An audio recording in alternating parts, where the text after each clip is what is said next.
What up, what up, what up? It's your boy. I'm your host, Draper J, aka Brother Baldhead, aka the Mustache Menace, aka Mr. Brown Simple. Put some respect, much respect on that last one. Now I'm here joined with my guest, my guy, my brother from another, my guy Iron Mike, the enforcer of BIB, my BIB teammates. What's going on, my guy? Not much, man. I'm hanging in there. Most definitely, most definitely. Was supposed to have my guy DM3 Dave Myers of Built in Buffalo also, but he wasn't able to make it, having technical if difficulties, if I can get the term out of my mouth right. He was having technical difficulties. We will try to have him on next week, you know what I'm saying? Hey, it's just a reset, you know what I'm saying? We'll do it again next week. Now, to jump straight into the elephant in the room, as everybody's known, that we signed Emmanuel Sanders. All right, Mike, I'll throw it over to you. Get your initial reaction. Then I'll come back with mine. What did you think when we signed the main stuff? I'm going to be honest. I was at work, and my initial reaction was because I was mad. So I had got duped. Because I was at work, I went into our group chat, and it said something about Zach Ertz, right? Yeah. And so I had told everybody at work, like, yo, we got Zach Ertz. And then I found out that was the fake name. The Tom Pelissero guy. Yeah. So, oh boy, the fake profile. Yeah, I got real mad. And so I was in my feelings. So then my boy comes to me and he's like, yo, you heard? And I'm like, well, we might still got him. And he was like, yo, we signed Emmanuel Sanders. And I was like, Yeah. That was kind of like the deflator once you were looking for Zach Ertz. Yeah. But after 3 minutes of thinking about it, because it's a thinking man's thing right there. After 3 minutes of thinking about it, I was like, yo, that's perfect. Because he didn't show any fall off from, his ability to get open, to separate a little bit, especially in the zone. So I was thinking about it like, that's what's going to help Josh out more than anything right now. So I was pretty happy once I thought about it, but my initial reaction wasn't good. Yeah, because once you already reach for the stars, you're already looking like, okay, Zach Ertz. We got to be in play with Zach Ertz. We got played out with JJ Watt. We got some good got to happen for us because everything is pointing up for us as far as like being Bills fans. Let me jump in before I give you my reaction. Let me jump to the comment section right quick. Cindy Dwyer, appreciate it, sis, for checking in. Says, hi, guys. My guy, one of my own hometown. That's one of my Bills Mafia teammates right there. One of my MSBB fan club, Mid South Bills backers, the president. My guy, Andy Caswell. What's going on, Caswell? What's going on, family? Go Bills. Oh, yeah, man. There's always room for a go Bills. Check it out, sis. Jumped the gun a little too early. I did. I sure did. It's all good. It's all good. It's all good. That's what it is about live shows. You never know what it is. Pre-recorded, you kind of take out those little things that you do. But hey, that will make live shows better. What's going on, sis? How you doing? My guy, another one of my hometown Bills Mafia fan mates. Draper, live action. Yeah. Live action like the Turtle Man. Yeah, rocking live action. Kyle Williams. Yeah. Hey, most definitely got to say hi to my guy. What's up with you? King Rich. Hey, Rich. Hey, Rich. What it do? Appreciate you for checking in. Now, give you my reaction when we got Emmanuel Sanders. When I seen that, okay, of course we got rid of John Brown. He was, I knew that some Bills fans act like they were surprised. But when we got Emmanuel Sanders, I was thinking, okay, everywhere he's went, he's been very productive. He's been like a semi number one, but most definitely a very good second option. So, and then let's not forget about last year when he was like when Mike Thomas went down, Can't Guard Mike went down. He was kind of like that de facto number one. You know what I'm saying? So fingers crossed. Hope nothing happens to Steph Diggs. But we still have someone who can run routes just like Steph Diggs, but maybe a little bit old. I didn't know he was 34. He was going to be 33, 34. So going to see, I thought he maybe like 31, 32ish. But hey, 1 year deal.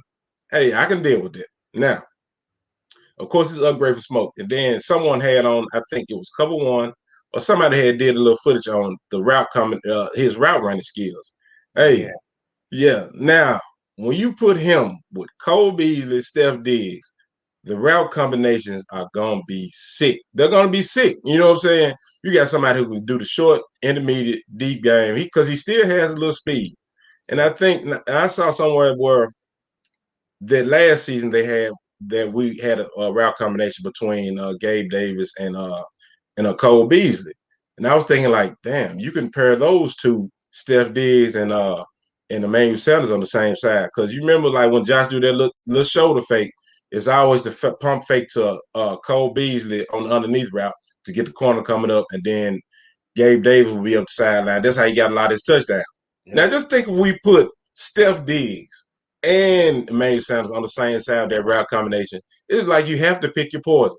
Who you gonna guard? I mean, it's a 1A and a semi 1B. You know what I'm saying? You got that all day long. But I'm gonna get into these comments. Let me check out the comments and see who we got going on. Brooke, honestly, my initial reaction to Sanders was who? Then I clicked it. Oh, come on, Brooke. You don't know Manuel? Yo, at least she was honest. Yeah. Oh, she's always gonna be honest. You know what I'm saying? You can't do nothing but get that out of her, honest. But yeah, Emmanuel Sanders won. Okay, I didn't know he was that old, but he's been a Super Bowl when he won one Pittsburgh, then he won one with Peyton Manning. Then he's always been around good quarterbacks. So for him to come here and see what he saw in Josh, and I think last season when we picked up the phone to try to holler at him, he was more or less like, "Nah, I'm cool." But then like he saw how the offense took off. I think he might have was like, you know what? Hey, I was tripping. Hey, Bane, what you got for me? You know what I'm saying? I never thought he'd come back, but then Bane, I guess they got together because from what I'm hearing that he was highly sought after. I guess maybe 2 seasons ago at the trade deadline, couldn't get him. Last year tried to get him as a free agent, couldn't get him. Or trying to get him. Yeah. So let me jump to the next comment. Akeem, now he's 2 years removed from a major Achilles injury. Yeah, and I think he still has a lot left. I think he's still a lot left. He has a question. Let me see. Jump into the question. Is Mckenzie done with the Bills? I hope not. You ain't even have to ask me. I hope not. With Mckenzie, I like what he brings to the offense. That's cool. I like Mckenzie, but it's between him and Andre Roberts. It's like they were holding up 2 roster spots. We can get one guy in here if it had to be, whether it be the draft. And I've been throwing it out like ever since my first live show, Cordell Patterson. And I think the way the market is setting up, a lot of guys, if they want to win, they're going to go ahead and look at these teams that may not have enough cap space, may take a 1-year flyer, 1 year, $5 million or so, just see what it is. Then they might reset the market either with that team or another team. So I was thinking maybe Cordell Patterson on that aspect or whatever, because he does a gadgetry. He can line up in the backfield as a running back.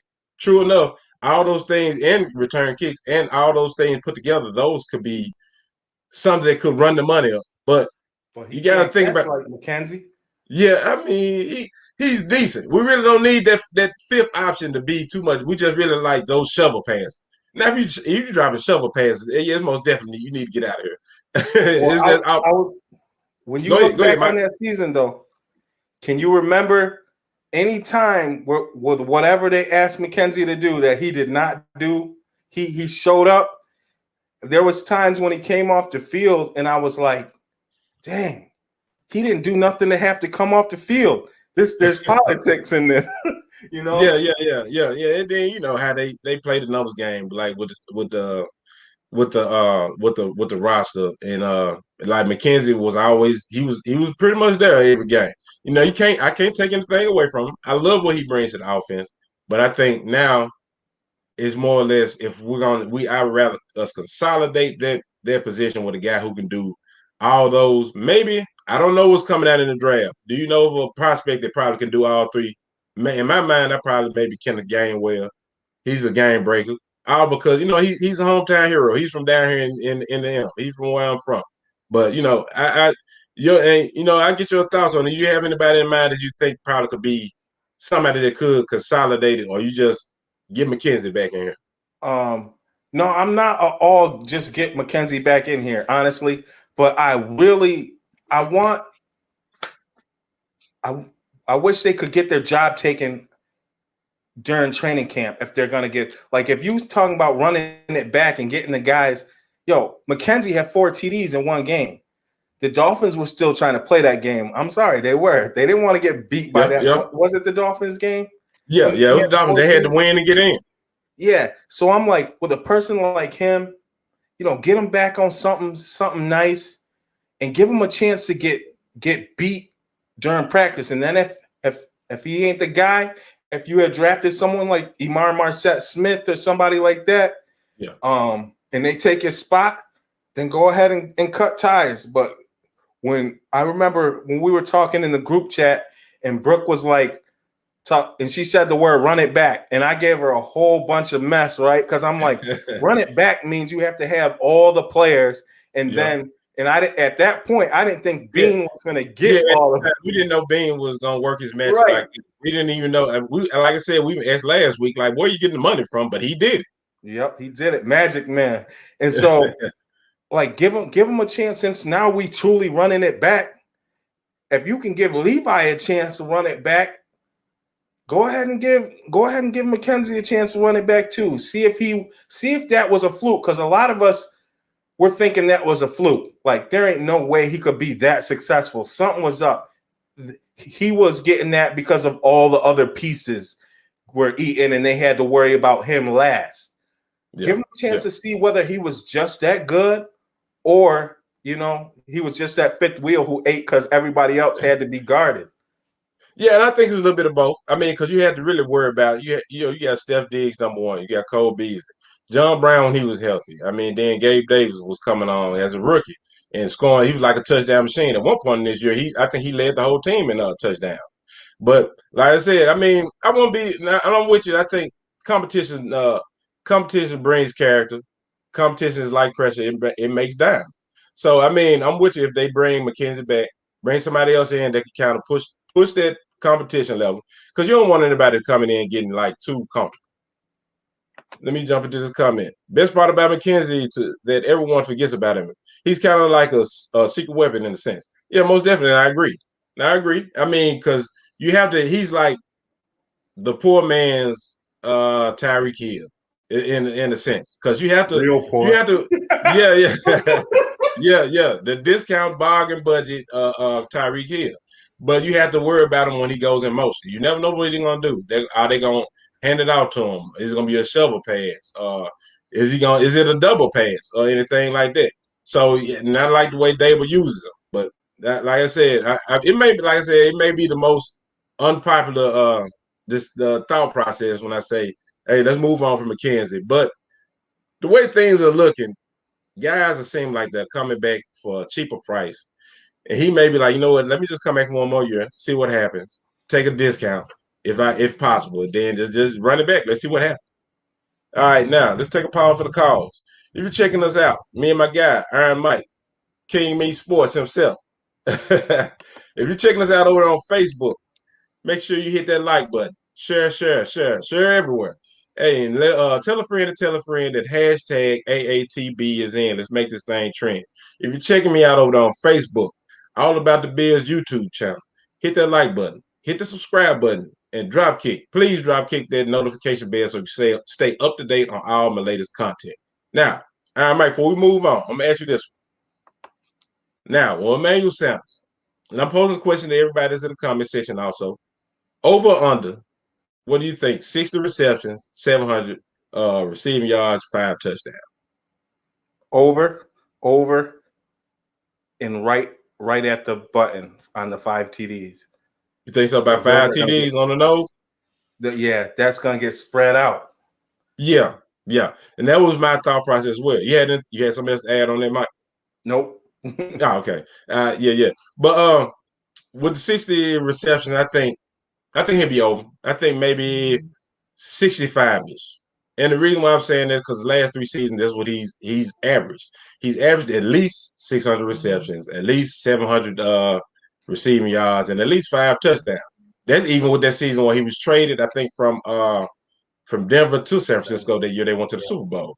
So he still got over that average. And I think 700 yards, I think is going to be at least about 750-ish, maybe. And the 4 touchdowns, I'm right on the mark with you, under. Mike, because I think, like you said, it's gonna get spread around. It's gonna because we got too many weapons. Who knows? Maybe Zach Ertz still is in play. I'm kind of like I'm just I'm waiting to see. You know what I'm saying? We're looking for the best, but hoping for the best, but looking for the worst as far as that. You know what I'm saying? If it happens, it happens. But I think it's gonna be spread out. It is gonna probably I think he may get about four touchdowns, and I think maybe on that. Well, go ahead, Mike. If I could see also the receptions coming down and the yards going up just a little bit because Josh don't have the limited arm that Drew Brees had late, and so some of his routes he's going to be able to run those a little bit deeper at the marks. Gonna be able to take advantage of the deep receptions may come down because he's going to eat up the field on deeper catches. I felt like Drew Brees was laboring to get him some of them balls that looked like his arm was dying out. Yeah, I'm with you on that because Drew is like at the end of their career, start seeing it. And then someone had I forget what I saw. It may have been on Twitter. There was like Drew Brees dropped back, throw a pass. It was a guy that was throwing a rock or a brick, and he threw it all his mic, and then it fell like about 2 feet in front of him. I fell out there. And I was like, damn, that's pretty much what Drew is at. That's why I think he understood, like, you know what? I might need to go ahead and hang it up. All right, now, let's move along to the next one. The Trubisky signing. Now, I give you my reaction, Mike, and then I throw it over to you and see what you thought. Now, the first one we signed Trubisky, I'm like you. I'm at work. You know what I'm saying? I'm a lead or a coordinator, what you want to say. I'm the assistant pimp. You know what I'm saying? For lack of a better term. So I have to be like I'm just laser focused in on what the manager's talking about and all that good stuff. So I got my earbuds in, my phone is buzzing, ringing off the hook. I'm thinking, we got Zach Ertz. This that happened. We done finally pulled it off.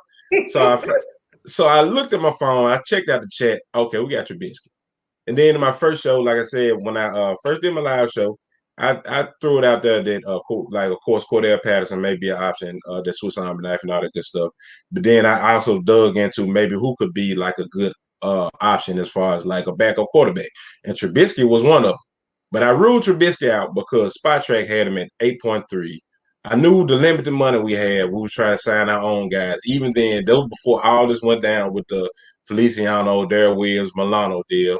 So I was like, okay, we might not get Trubisky. Then I seen the contract. I'm like, okay, Bean got somebody in here, and then they maybe even Bean, I think, even probably sold them on the fact that, hey, look what we did with with your similar skill set. Look what we did with him, Dable, the coaching system, the coaching staff. You can come here, get you 1 year reset, learn, see the game from another perspective from the sideline, where you kind of understand it. Then you can tell the younger guy that who you were drafted like what the year before. Hey, these are some things you might need to look out for. Then if once again, fingers crossed, nothing happened to Josh. I trust in a small window, a microcosm, or so to speak. 3-4 games, I feel like he can help us weather the storm. We'll just really need our defense to step up this season. So, and I think in Chicago, he just got a bad rap. It was just bad. It was just, I think, from the coaching staff and all that, they just really didn't know what to do. And what's his name? Matt Nagy, he's just supposed to be the quarterback whisperer, but I haven't seen him develop anything. If he was that guy, he could have done it with Trubisky. Now, Mike, with all that being said, when we first signed Trubisky, what were your thoughts? I was ecstatic. Just because we're getting rid of Fromm. They might keep Fromm, but they're gonna probably keep him practice squad. But he ain't play. Yeah, I wasn't comfortable if we were just gonna be rolling with Fromm, because if he couldn't, I know they said he was the COVID or the Rona backup or whatever. Took a lot for him to get through that season. I'll give him that. Yeah, I mean, if he was gonna beat him out, he would have beat him out some kind of way. But maybe they had limited looks at him, so they went with Matt Barkley. But go ahead with your thoughts. Yeah, and then we're finally done with the Matt Barkley thing. Now, I liked Matt Barkley. I understood what he was for, but Well, you know how A. Rich was talking about we're in that championship window. Yes, yeah. We can't if Josh was to go down, Matt Barkley's not winning a single playoff game, and he ain't going 500 in any regular season games. So if you can't get that from your number two, they can't be your number two if you're trying to compete for the Super Bowl. Oh yeah, most definitely. And the other thing I like was just the money. You got to think, if the Bears picked up Mitch's contract, his 5th year, he was about to get paid $24 million. Yeah, yeah. He was about to get the bag. 2.5. Yep. I mean, and it's peanuts compared to. I mean, you got to take your hats off the Bean. He's working with what he's working with. I mean, like you said, even DM3 and our other teammates were probably saying that we might be even looking at a lot of restructuring coming down the line. Now, today was like yesterday was the deadline. I think DM3 posted in the chat that it was the last moment to restructure Diggs. So Diggs isn't getting redone. Now that $11 million, that's that cap hit. So now we got to look at guys like Hughes, D-Dog, Cole Beasley, maybe to even kind of give us a little room to even sign our draft class. And hopefully, I'm thinking they may be wanting to wait till like after the draft and see what's out there. Let's jump into comment section. My guy A. Rich, Trubisky was our best sign of the offseason. Hey, and you know what? I'm not going to agree with you on that. Not going to agree with you on that because once you think about it, you can't. If Josh goes down, like I said, once again, fingers crossed, toes crossed, cross everything you can, just so make sure we don't have to go through that. But if Josh goes down, hopefully no more than about 3 or 4 games. He hasn't missed any significant time since his rookie year with the elbow injury, and we had to roll with Derek Anderson for those few games or whatnot. He hasn't missed much time, but we know how he plays. He plays with reckless abandon. So we know that if hopefully he's down maybe 3 or 4 games, I trust Trubisky. Now, being a starter for a whole season, that's a different story. But we have weapons. We have a defense. Hopefully, we can get a preseason this year, and we can be able to kind of everybody can gel. The defense get back to that top 10, top 5-ish at least. You know what I'm saying? Then we can be able to weather a storm, say about 3, 4 games without Josh. He has plenty of weapons. You got Motor in the backfield, Mouse. They're pretty good in the passing game as well. They good dump off options if you just really don't trust the coverage. You know what I'm saying? So, got anything else on Trubisky reaction? No, I was just you made me crack up because you talked about Derek Anderson. Yo, he basically pulled Avonte Davis. After he took that hit, that man was done. Yeah, I mean, but after that, we pretty much didn't need him too much. We just went ahead and rolled with the young cat. You know what I'm saying? After that, it was I guess, like they say, it was history. Speaking of Vontae Davis, you think Vontae Davis really welcome back in Buffalo? Yeah, because we love comedy. I kind of think that he probably couldn't even step foot into probably like a 2-mile radius outside of Buffalo. I mean, because you quit on your teammates right in the middle of the game. And I think who that was, I think it was LaShawn McCoy and was it Trey? I was watching making fun they were making fun of the fact like, man, he just said him told like, hey, I think this might be it for me. And Trey was like, hey, what you talking about? This might be it. You know what? This season? No, this game. Come on, man. This game, you just rather we went through all that training camp, all that good stuff, just decide now that you want to quit. Oh my God. Yeah, I mean, it threw me out. He did the right thing for the team though, because if he would have tried to keep up. But he had just made a play right before halftime. He had just made a nice tackle for a stop. We get the ball back, but he just wanted to go out on a high note. Yeah. And well, I guess they say, like you said, you gotta go out on top. But I wouldn't think it would be like that. But once again, let's take a pause for the cause. If you're checking me out, you check me and my guy Iron Mike out over on Facebook. Share a like. Tell a friend to tell a friend. The hashtag AATB is in. Let's make this thing trend. If you're checking us out over on the All About the Bills YouTube channel, hit that like button. Hit that subscribe button. People's elbow that notification bell so you can stay up to date on all the latest content all about the Bills. Now, let's jump into the Jacob Hollister reaction. Now, I'll throw it over to you first, and then I'll give you my initial reaction on that. I guess I'll say I understand it. I understand the point. Familiarity. Yeah. Another reason I think they got him. You want Josh to feel comfortable. You want Josh to feel at home. Get him a couple people he knows. You want him to feel like when he goes onto that field, maybe he's got a little bodyguard help where he don't have to do all the trash talking for himself. He got people he came up with. You know what I'm saying? And the one thing that I was watching Pete Carroll talk about Hollister, he was talking about his toughness and just his commitment to the game, and the fact Pete Carroll was basically saying he was better than what he got to show. And I'm like, well, maybe you need like to let him show that so we can see. But I mean, he was catching what was thrown to him. I didn't see drops. I didn't see Knox drops, you know? Yeah. And we were talking about having a veteran, you know, to help Knox along. They're going to compete in the weight room and everything, you know? They're going to compete. Yeah. And competition that's what Bean and McDermott have been doing here. I mean, you never want anybody to get comfortable. Just because you showed up last year doesn't mean you're gonna do it this year. We need somebody to put some fire up on the ass, so to speak, to make you know, hey, you're not comfortable now. You know what I'm saying? You know, you got it's not over until like we raising that Lombardi. Then you kind of come to the table if it's contract year, and then you can talk about how valuable you are.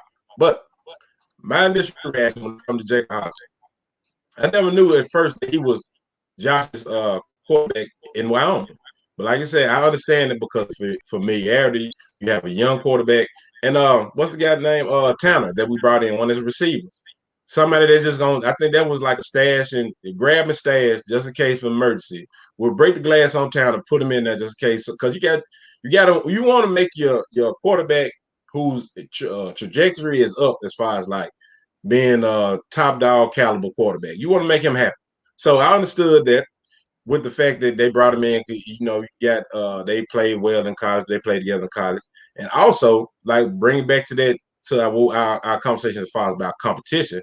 You got somebody that's like they can push for the tight end 2 and possibly a tight end 1. I think Jacob Hollister coming in. I looked at the little film on him. I think him coming in right now is maybe he has a step on Dawson Knox. Now, it might not be the most popular take or whatever. I think because he has a step on Dawson Knox, he has 3-4 years experience already in the league. He's already played with Josh. He knows how hard he throws. He knows what he likes, what Josh normally likes for his receivers to position themselves in zone, man, and all that good stuff there.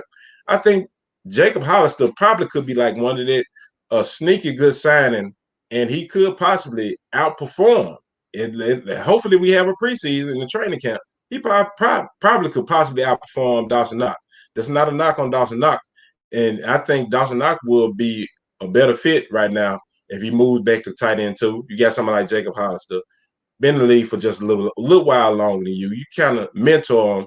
And at the same time, we got someone like a Jacob Hollister that's, I'll say, more already kind of got a little bit more experience in the NFL versus like say if we go out there and grab a tight end in the draft and then would say we grabbed what's the guy from Penn State Freiermuth Freiermuth. If say we went out and grabbed him, then you got him. That's which is an unproven commodity. You might not want to put him on the field as much. You know how McDermott is with his rookies. You might not want to put him on the field. Yeah. Going on the field. Yeah. But you never know. And then you got somebody who may be unproven. Then you got somebody who has their ups and downs. You never know. But now with Jacob Hollister, that kind of helps us, kind of give us a little stability at a tight end 2, maybe a tight end 1. All right. You have anything else to add on that, Mike? Before I move over to the next one. Nah, I'm good there. Most definitely. Take a pause for the calls once again. If you're checking us out over there on Facebook, share and make sure you tell a friend that hashtag AATB is in. Let's make it trend. Most definitely, if you're checking us out over there on Facebook, if you check me out on my All About the Bears YouTube channel, make sure you hit that like button, hit that subscribe button, and hit that notification bell so you can stay up to date on all the latest content. All right, before I get into the next one, got a few comments coming in. Let's see. Brooke, my girl Brooke, he balled out against us week 9. He played well. Oh, of course. I mean, in the tight end this year was like as far as like our defense was like the Achilles heel. That's why when we played like the LA Rams earlier this year, Higbee was like fresh out. Yeah. Higbee was fresh out for 3 touchdown game. I was like, oh, he's finna eat all day. So so yeah, that was like our Achilles heel. And then, like I said, you want somebody who can take advantage of, hey, no matter what defense you have, if they can take advantage of weak coverage, no coverage at all, that's what you want. So I think we came up on that. Take this next one. All right. My guy, Bart Upchurch. He will outperform Knox. What do you think? Do you think he'll outperform Knox on the Iron Mike? No. You don't think so? No. I think he will.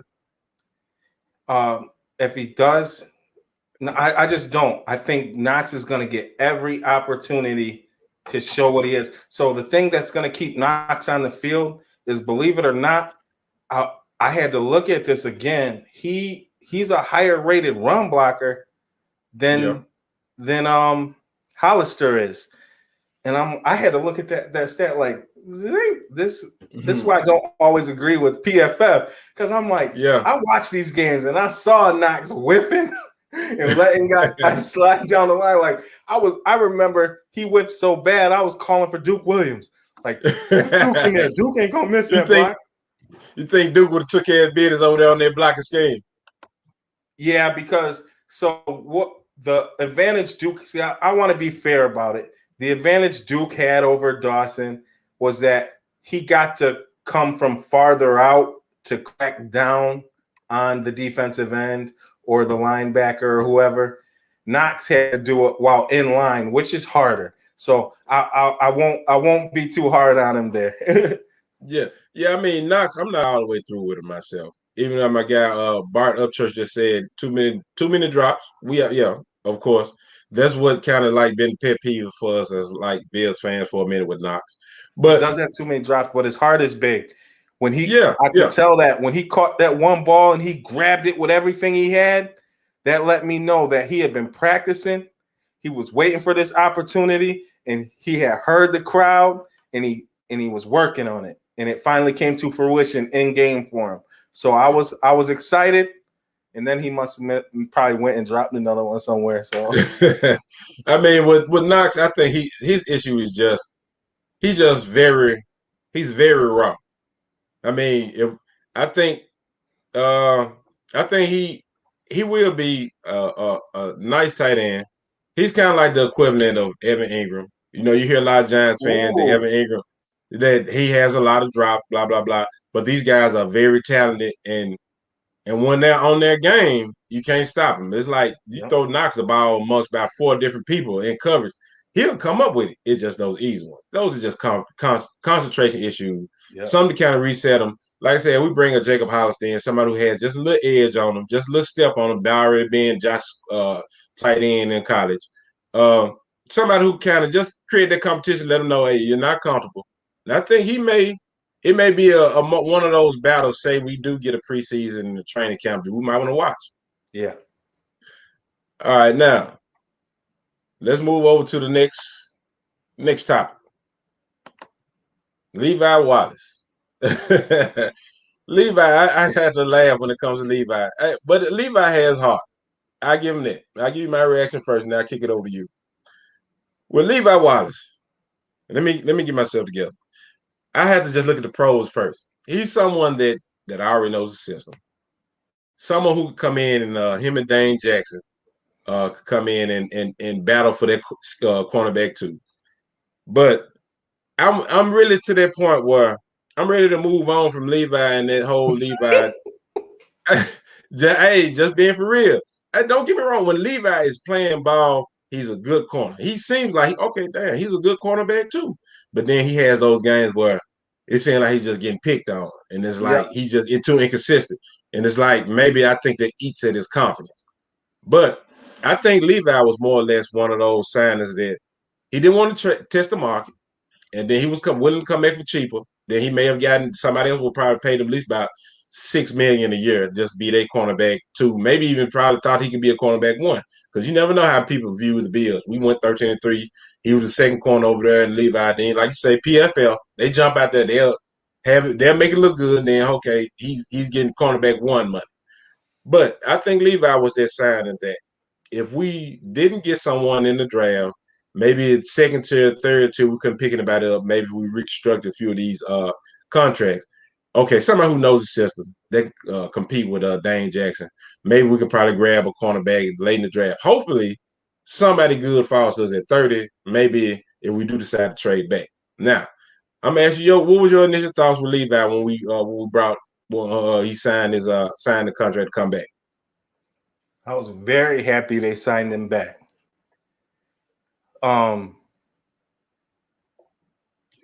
He's like Trubisky as a bench, as somebody who can come off the bench. Now, when they sign him back, I don't want him starting. If he's starting, that means there's a problem. We're taking too long.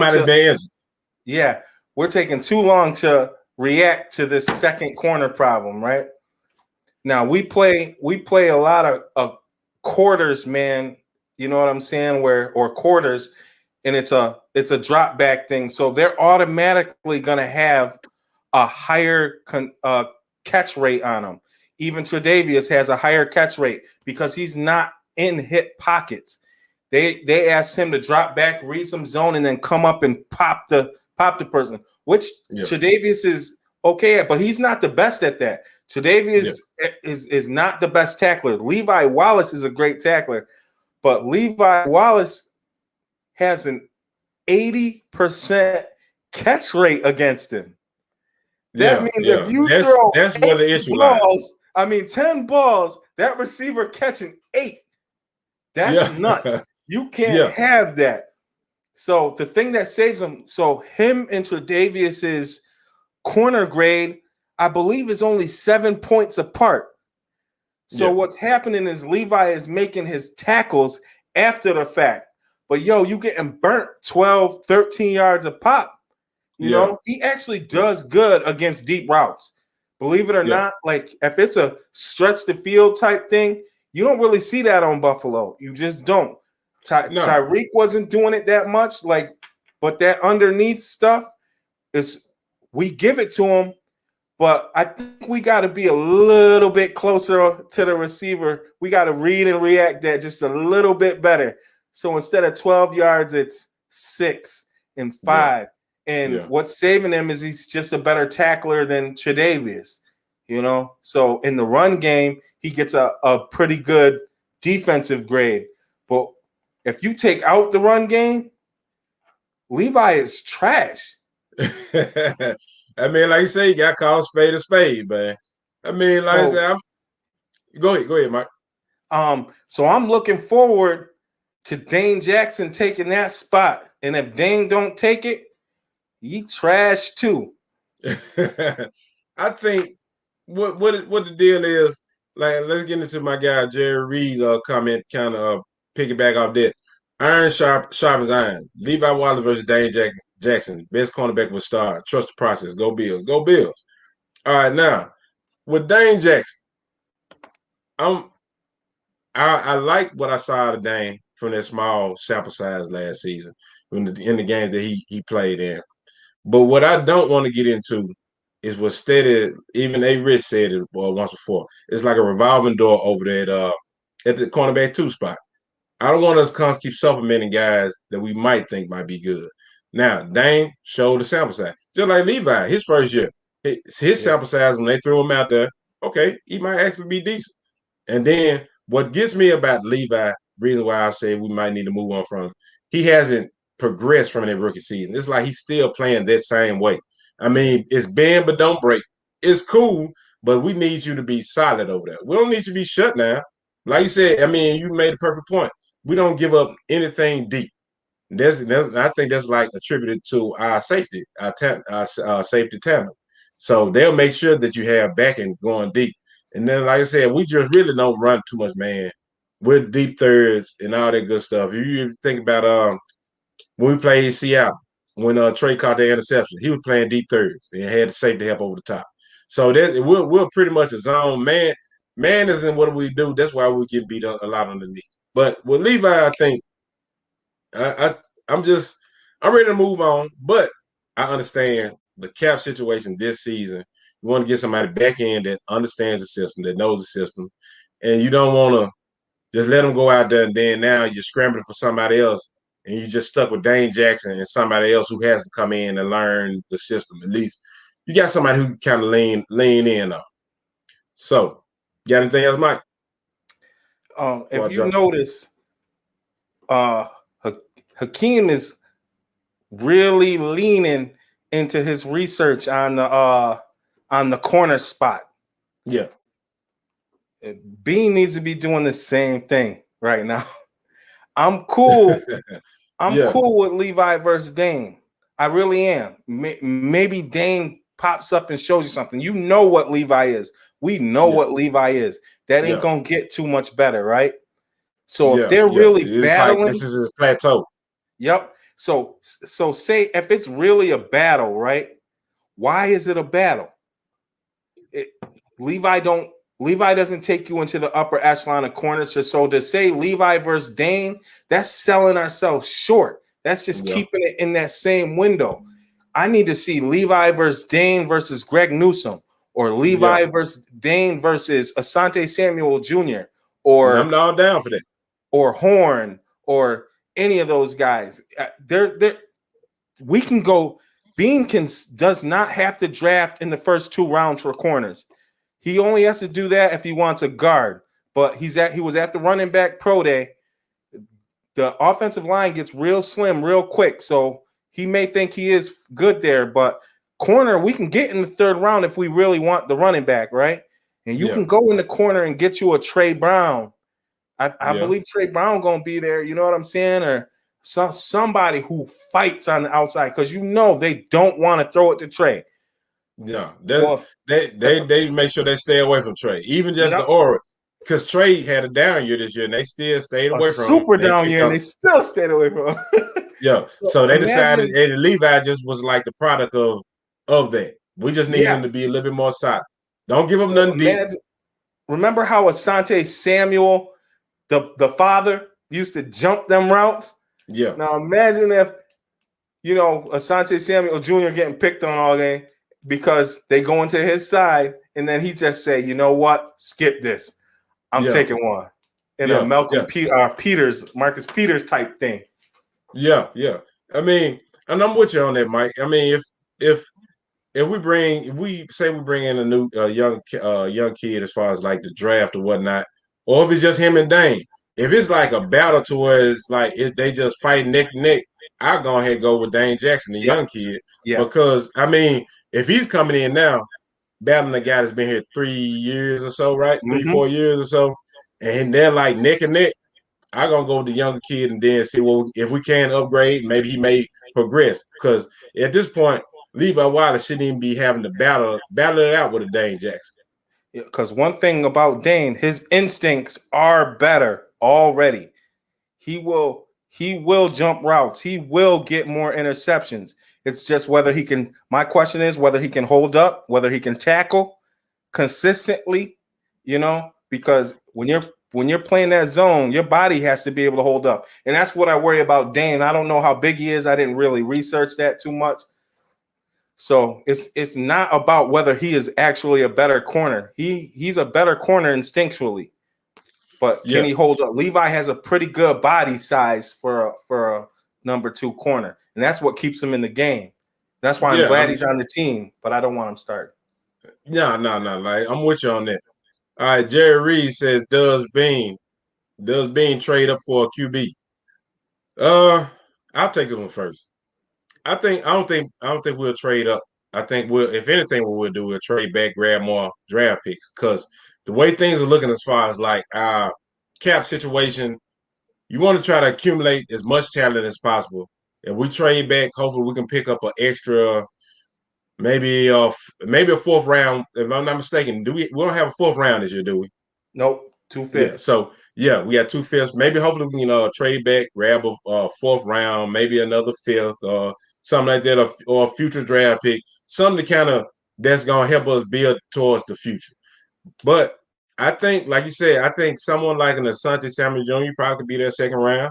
I think just depending on how the top of the draft just plays out, you never know. It's a run at this position or that position every season.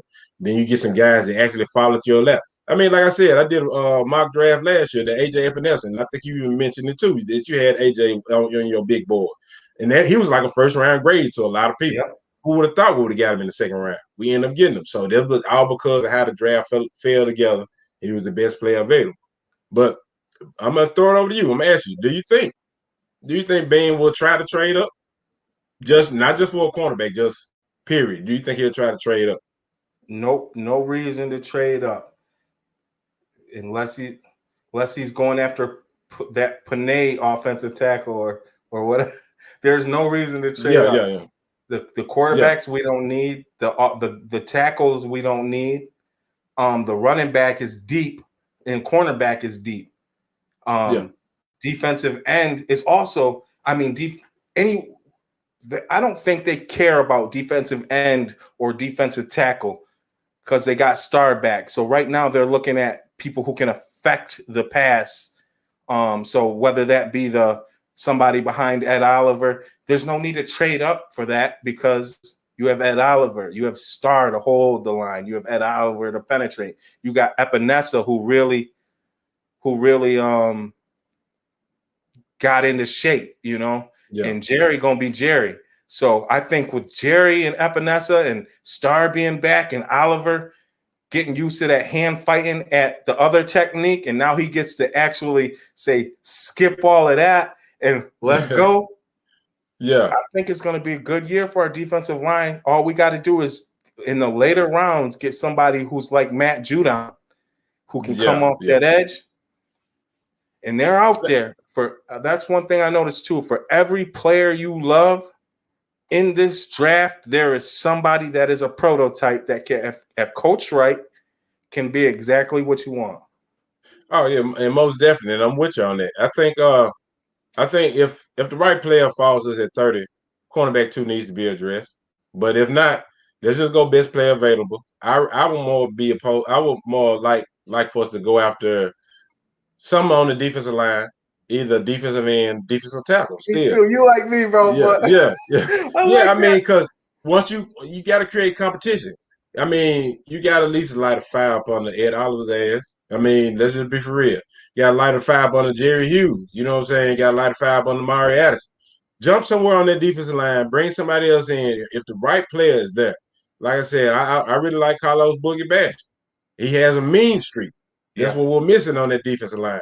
We had somebody like that. I mean, that's not even say if we get someone like Marvin Wilson. Let me make sure from Florida State. That's my boy. That's one of my team. If we get someone like that, somebody who can clog up the middle, that can push the pocket, somebody who can kind of create competition to make these guys that's already on the roster understand that, hey, your spot is not always given. You know what I'm saying? Somebody else can take it from you. NFL, the acronym we always like to say, not for long. What have you done? It's not what you've done for me lately, is what you've done for me recently. You know what I'm saying? So you got imagine if Ed Oliver's getting pushed on the depth chart by Christian Barmore or the guy from Florida State. Yeah. Somebody that's gonna make him look over his shoulder, like, you know what? Hey, I might need to go ahead. Whatever I need to do, get my mind right on game day, practice day, whatever. I got to go ahead and leave it out here. Because if I don't, me or my family's not gonna be able to eat. That's what it comes down to. It's far cries from those days in college where you just go out there, you the best player on the field. I know if I get drafted first round by this team or whatnot. No, these are, hey, just bring somebody in to kind of make even these veterans look over their shoulder. So I think we probably, if the right player's there at 30, draft them. maybe I'm hearing ETN, Najee Harris. If they're there, okay, draft them. But if not, trade back, pick up more draft picks. Selfishly, I'm hoping ETN's gone. So Bean don't take him. Yeah, kind of me too. I'm thinking like, yeah, I'd rather us not mess the running back right off because I think first round we probably can somewhere in there find some decent, serviceable pieces that can help our defense, or maybe who knows, the right offensive piece may fall to us. We might can take advantage of that. Somebody who we think can make an impact this season. If it's there, no. If it's there, take it. If not, go ahead trade back and just get as many. Just do like the Patriots did so many years. Just accumulate picks and just draft. If you get about 10, 11 draft picks, you're gonna at least come out of there with about 3 or 4 guys that are very serviceable. Because next year is gonna be a fun year in the off season, boy. Yeah. Y'all, if we think this year was fun, wait till next year. I mean, yeah, actually the money goes back up to where there is going to be room for people to get those big contracts. We'll be able to have a chance to kind of play around out there in free agency, and and and and it's going to be like you said, it's going to be fun. Now Bean has some room to work with. We all know how big baller Bean, how he works out. You know what I'm saying? The lights go on at nighttime. You know what I'm saying? So when the sun goes down is when he does his best work. If he had the money this season, I think he would have really killed it with a lot of contracts. But of course, our cap situation is ugly. Yo, Bean made 2 loaves 12. Like I can imagine what he gonna do when he get 50 loaves. Yeah. When he get 50 mil or so, hey, this team is gonna look a whole way different. And a lot of those guys that maybe we asked to restructure may be gone. I mean, we might come to him like, look, hey, we need you to restructure. This is what we got going on. Oh, okay, you don't want that. All right, it's somebody else. It's a better option out there. We'll go ahead and grab this guy, that guy. We'll eat this money because we have the money this year. But let me jump in this comment. Bart Up Church. Well, both of you are 100% correct. Appreciate that. Appreciate that for checking in also, Bart.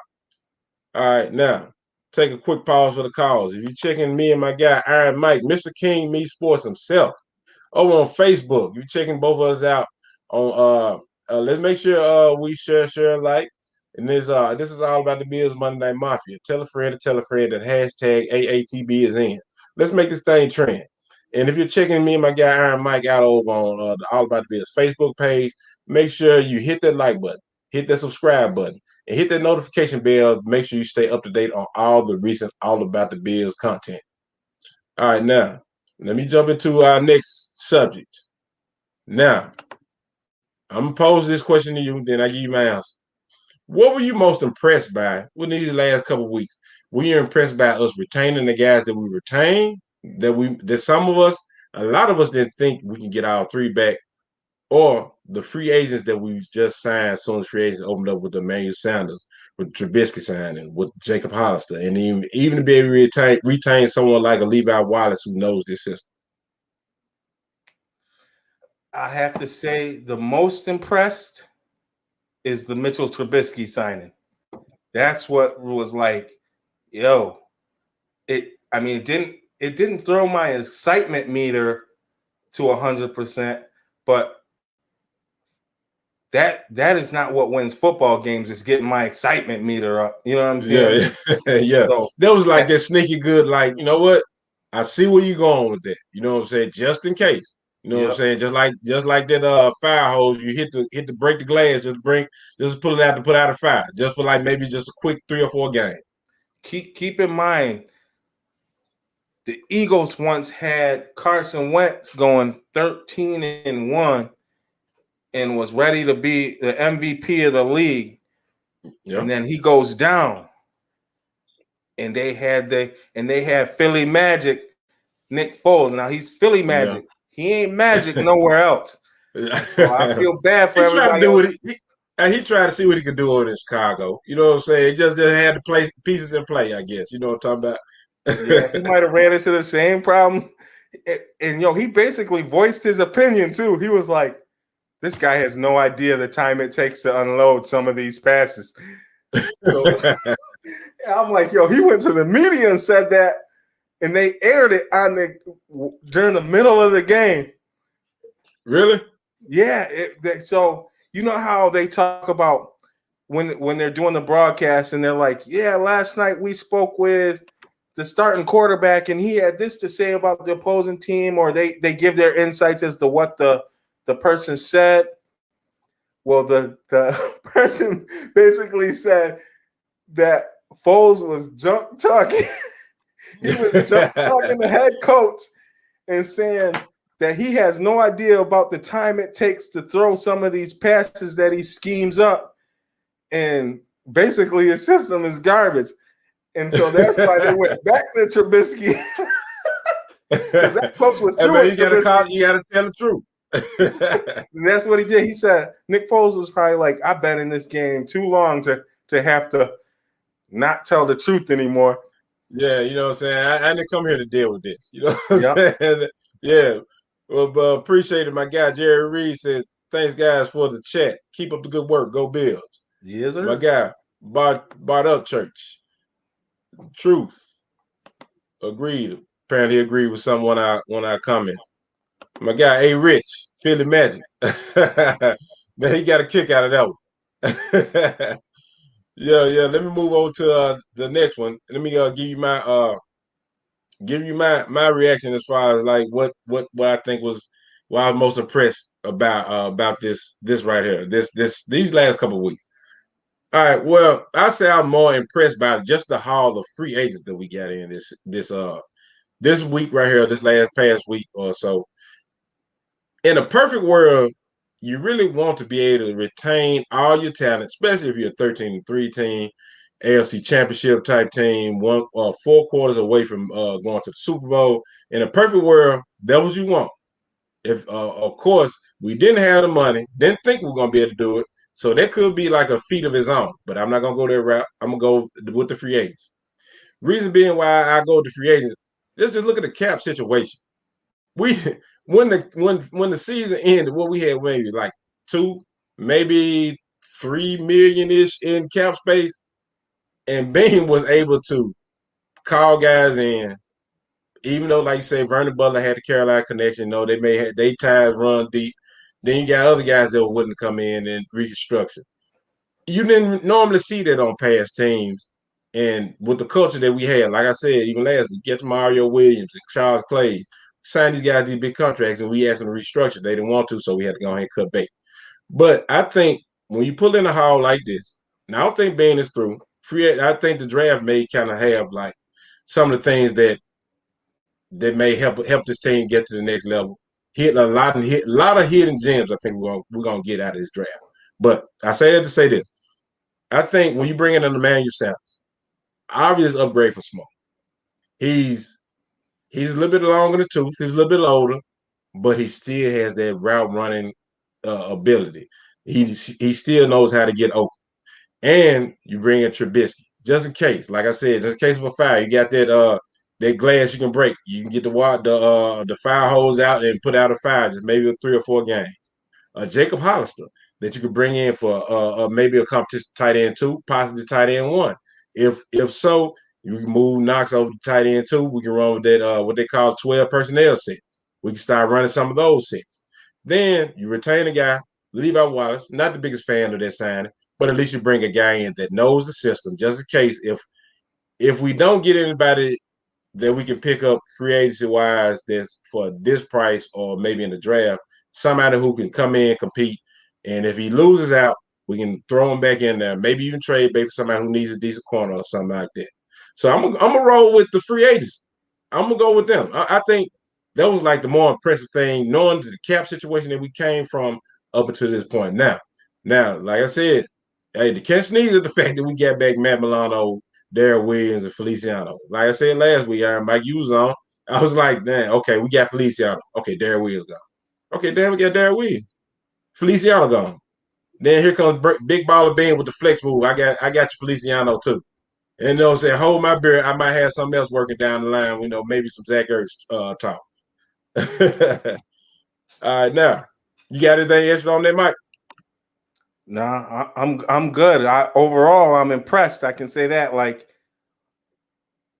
if this works, you can call this the continuity championship. because he went and he's banking on continuity over everything. The running back cats. Yep. Yep, most definitely. Most definitely. If he makes this to where we at least get back to that plateau and have a chance to get back in, to get in that dance, the big game, then this would be one of the most remarkable off seasons that we've seen years to come. Got to just, we're gonna retain who we got. We're gonna just pick up pieces in the draft. Hopefully, we draft well. I feel like Bean has studied the art of war. Like you have to turn everything. What's a disadvantage to others, you have to make your advantage. Like you don't have a choice in this world is to say things are disadvantage. You have to turn everything to an advantage. Even if it seems like a bad situation, it can be an advantage. Use it to so he made the fact that there was a cap issue known around the league. He used that to our advantage to lure these guys back to say, yo, you and to get them before they could test that market and find out that these other teams were willing to restructure to give them their money. He said, yo, you might not be able to go out there and get that. Come on home. Special way the cap is, special way the cap is now. Look, it's cold out there now. Yeah. You know what I'm saying? Hey, just look around the league now. Everybody, only teams who have the money are the teams that really were not good the prior season. They have tons of cap money. Now, you probably, like you said, probably played it to them like, hey, look, you can go out there. You can go sign with the Jacksonville. You can sign with New York, a team that's rebuilding, and you're going to get paid. Or some of y'all guys will come over here, take you 1 year, maybe a discounted prorated price or whatnot, be the best version of yourself over here, and then come back when the market goes up. If you perform, we're gonna reward you. You know what I'm saying? Just look at the past re-signings. Matt Milano, Darrell Williams, Feliciano. We're gonna reward you for your play on the field. We're not gonna leave you out in the cold. We're not gonna, if we can find a way to sign you and make sure the numbers are right, we're gonna bring you back. Or you can go out there and get that bag from somebody else. All right, now let me jump over to next one. All right, what position should we address? Free agency or draft now that we have recent re-signings and all that good stuff, and our free agency. I'm gonna kick it to you first, Iron Mike, and I'll give you my thoughts after that. I wouldn't touch another free agent until after the draft. I mean, I'd entertain some discussions, and I'd let them know, yo, we're thinking about you, but let's hold off and see how this draft falls, because I'm telling you, people, I keep hearing there's no generational talent in this draft. Listen, it's always generational talent in these drafts. It's gonna be somebody that come out 5th, 6th round. It's gonna be a dog that you'll never even be looking at. There's names we don't know about, and you know who knows them names? Bean. BBB, huh? you know who's at this generational talents pro day? What's the dude that used to play? Dan Morgan. He's there right now. He's up studying right now. Yeah. So and by the way, before not to cut you off, I think Dan Morgan's gonna be a GM somewhere also. Because I mean, look what they did to get. Look what they did like with this staff and they finding talent. Yeah. So like I keep hearing also like we may not find any starters in this draft. Bull. There's starters. There's motherfuckers who gonna come in and take your spot. Yeah, I'm telling you. Oh yeah, most definitely. Yeah, NFL gets younger every year. I mean, you're not safe from your. I mean, you show that 1 year. What can you do for me next year though? And to these veterans, it's already shown, yo, and it's even gonna be even more important now because they don't know when COVID will shut down the country again. They don't know when maybe the next year they will have to be in this cap hell again. So if you're even with somebody who's under a rookie contract in their first, second, or third year, you're leaving. That's just how it is. Yep, you're out of here. Yeah, they always gonna go with the cheaper option. They always gonna go with that. All right, now I give you my thoughts on this. I think, and I'm with you wholeheartedly on as far as like free agency. I think it should be we should just hold tight see what happens in this next wave. Hopefully we can get. I believe some restructures are coming in because we have to be able to sign this next draft class. We got to be able to have maybe 5, maybe 10 millish or so, right, to be able to sign this upcoming draft. So I think we just might need to go ahead, hold tight. Hopefully we sign this draft class and maybe we have a little bit left over. Then I say we look into that free agency. So I'm with you on that, Mike. I think with that being said, even if we hold off and wait till after the draft, I think D-line and CB2 should be a major concern as far as like us bringing in more competition for those positions. I would I'm like I said, I think I'm leaning more towards Dane Jackson more I think about it. But I would really like it to be a third person in that competition as far as that cornerback too. Hopefully we can get an FSU Sunday Samuel. That's my boy. That's a squad I rep, FSU. So that's my college squad. But you know what I'm saying? If we can hopefully we get somebody like that or to that stature that can come in and compete. I think it's either D-line or CB2, whether it be that third wave or second wave right after the draft, or whether it be in the draft. So once again, let me take a pause for the calls. If you're checking me and my guy, Iron Mike, Mr. King Me Sports himself, I'm glad my guy took out the time to come check me out, man, and kick it with me for a little bit. Talk a little bills, you know what I'm saying? I'm liking this. I'm rocking with this, man. You know what I'm talking about? It's no matter if we got one person watching or 1 million people watching. It's just like two Bills fans just chopping it. Yep. If you can't checking us out over on Facebook, make sure you hit that share button. You know what I'm saying? Share, like, tell a friend that hashtag AATB is in. Let's make this thing trend now. If you're checking us out over on the All About the Bills YouTube channel, hit that like button, hit that subscribe button, hit that notification bell so you can stay up to date on all About the Bills content. Now, then we move into this last one before we get out of here. This is the one that we've been talking about all week long. Seemed like forever. This one right here, Zach Ertz. Now, I'm gonna take this one first. Just get your thoughts on what you think about Zach Ertz and our possibility of getting him. So with Zach Ertz, I'm kind of looking at it like I'm cautiously optimistic or cautiously pessimistic, depending on how you kind of look at it. It's like I'm to that point to where if we get it done, fine. If not, let's move on. Yeah, yeah, because I'm tired of waiting on it. It's like with JJ Watt. I just knew, like, man, we're gonna get JJ. We're gonna get him because we was in the AFC Championship, blah, blah, blah. He goes and chooses a team that didn't even make the playoff last year. Yeah, I felt very slight. So now I'm not gonna put all my eggs in that basket. I'm not gonna even put my heart on my sleeve like that on this one. If we get Zach Ertz, that'll be cool. So, but in order for us to do that, and I think will be the outlier, we know something's coming down the pike as far as like with Zach Ertz. We'll notice a lot of guys that are coming in restructuring. If we get like D-Dog Beasley, Jerry Hughes, and maybe either somebody else who has a nice size contract to come back in, maybe even Trey to restructure. Because Diggs, like I said, yesterday was the deadline. His cap hit is 11 million.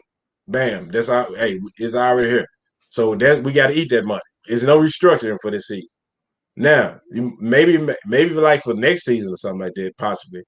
But if we get a lot of those guys to start coming in restructuring, and then we're getting back a large sum of money, they all know something. Then I think those guys they come back and say, yeah, you know what? I'll take my pay cut because if we're trying to get a guy like Ertz, then cool, I'll dig that. Then we got to be able to sign our draft. But I'm kind of like this now. Like I said, I seen some work on maybe I think cover one. I can't think who it was. It was on Twitter. Somebody had did like they work on as far as like Gabe Davis and what he brings to the team.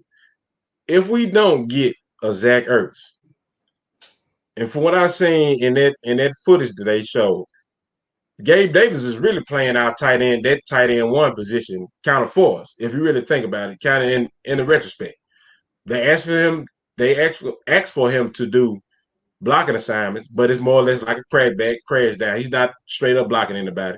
But they showed to where he did those comeback blocks to where it helped seal the edge just long enough on some of those runs that we did have motor. we did run. There's some of those times we did run the ball. They seal the edge for Motor Mouse to get around the edge, and he's kind of playing. He's just like those short intermediate routes. Only one route that he does, he goes up the field. When I mentioned earlier, where him and Cole Beasley did the little route combination on this side, where Cole will try to get the corner to come up and bite, and that's when Josh do the shoulder fake, and then he's wide open in the end zone. Those are the only things they ask him to do. But other than that, it's like the intermediate short stuff back in the end zone. He's already playing that tight end one already. So if we don't get a Zach Ertz, it's not going to hurt us for the future. I think we're pretty much set. We'll have to deal with it. And I get your reaction. And I got a question to pose when we get out of here. What do you think about Zach Ertz and us possibly getting them or might not getting them or whatever the case may be? I had to seal my heart on this. I had to let it go because I can't think about it no more. Like Teddy P, got to let it go. Yep. I got too high. I got too high on that false report, and it took everything out of me, and I mean everything. And so now I'm looking at things like Emmanuel Sanders helps our run game, helps our play action pass game because of his willingness to go over the middle as that de facto number 2. And it keeps Josh from having to throw that out to Diggs every single play or every time he gets in trouble. Like, you'll have another option, and it'll be by the time Manuel's done, he'll be at Cole Beasley will be underneath in a part of the field, and Emmanuel will be about 8 or 9 yards deeper, middle of the field. So you can't cover Diggs on that out and those 2 levels. How you going? Nope. Because this NFL is about levels. Yeah. And it's gonna put those corners, either they communicate into the T or they are gonna be confused, and it's gonna be fun to watch. And every now and then, Devin Singletary is gonna pop through there. And if it happens to be Etienne gonna have some place to run. And I'm gonna ask you this, Mike. Williams or Moss, because Moss showed if you give him a head of steam, he gonna hit you and it's gonna hurt. I'm gonna ask you this, Mike. Check this out. So just think about it. What do you think about, like, say, if they ran trips to the side, one side you got Diggs, Sanders, Beasley. Do you know how devastating that would be to just think about that? That would be a very devastating. Yeah. I mean, who are you gonna cover? I mean, all these guys can run the route tree like the back of their hand. They know the route tree like the back of their hand. And they all know how to get separation. Who are you gonna cover? So if they play zone, we got you. No, they can't. They can't play nothing. They need to walk over to the sideline and call it TD, because you can't play nothing. Because even if you play it right, your eyes got to be focused on that trips bunch.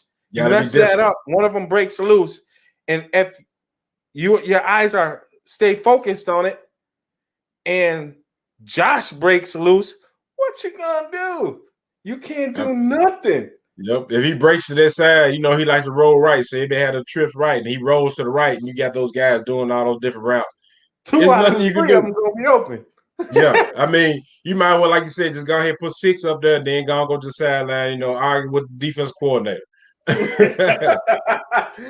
No, you better argue with your GM for not. Yeah. How dare you put us out here unprepared like that? We need the players. But hey, Iron Mike, hey, we've been on for 114 and counting now. It's been fun. Hey, anything you want to say before we get out of here? Nah, man, I'm just happy to be rocking with AATB, baby. Most definitely. All right, now if you're looking for my guy Iron Mike, look him up on King Me Sports, and the podcast is coming soon. Be ready, be on the lookout for him, because I'm holding to it. I'm trying to get on there and give me a guest spot for anybody else.